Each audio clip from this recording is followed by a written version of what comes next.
teman-teman, akhirnya kita sampai di video penghujung dari course dasar-dasar public speaking untuk Master of Ceremony. Di video closing ini aku mau nge-recall sedikit ya, kita mau wrap up sedikit, kita akan meringkas sedikit apa saja yang sudah kita bahas. Di awal video sekali kita sudah membahas teori-teori dasar tentang komunikasi dan juga public speaking. Lalu kita juga membahas cara general apa itu yang dimaksud dengan Master of Ceremony. Semoga teman-teman bisa mengingat kembali ya betapa pentingnya komunikasi ini dalam kehidupan sehari-hari dan apa sih bedanya komunikasi dengan public speaking, lalu seberapa penting peran komunikasi ini dalam public speaking. Semoga teman-teman bisa mendapatkan intisari ya bahwa sebenarnya yang paling penting itu adalah interpretasi dari penerima informasi. Setelah itu kita juga sudah belajar terkait dengan persiapan sebelum acara ya.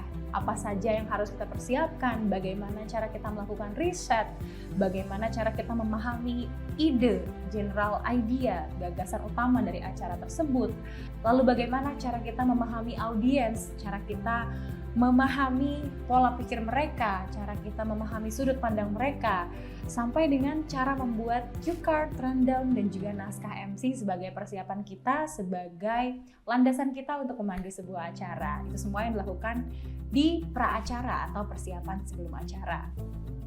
Lalu kita juga membahas apa saja yang dilakukan dan dipersiapkan ketika kamu benar-benar sudah berada di atas panggung.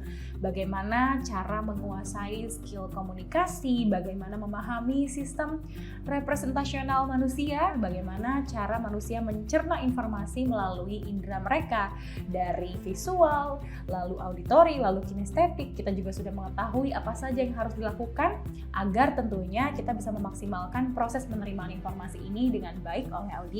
Kita juga sudah memahami bagaimana cara melakukan power opening yang baik, yang lugas, yang jelas dan juga berdampak ya, sehingga orang-orang bisa fokus melanjutkan acara yang akan kita laksanakan.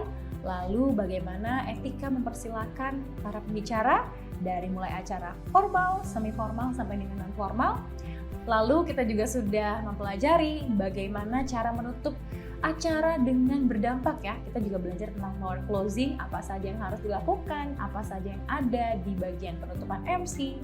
Semoga tentunya teman-teman bisa mendapatkan gambaran secara lengkap ya dan juga holistik tentang bagaimana peran seorang public speaker dan juga terutama MC ya, Master of Ceremony atau pembawa acara ketika berada atau ketika harus memandu sebuah acara. Di akhir tadi kita juga sudah memberikan demonstrasi lengkap ya tentang bagaimana memandu acara secara formal dan juga informal ya atau casual. Semoga teman-teman bisa mendapatkan gambaran secara jelas ya tentang tata cara pembawaannya, lalu bagaimana membangun suasananya, bagaimana mengatur nada, volume, pronunciation, lalu pelafalan, tempo, jeda, dan lain sebagainya. Dan melalui akhir video ini, aku mengucapkan terima kasih atas perhatian teman-teman. Semoga teman-teman semua di sini mendapatkan manfaat yang banyak dari video kita sebelumnya. Semoga tentunya karir teman-teman di bidang public speaking semakin baik lagi. Akhir kata, saya Rani Raj mengucapkan terima kasih atas perhatiannya dan sampai jumpa di course Vocraft berikutnya.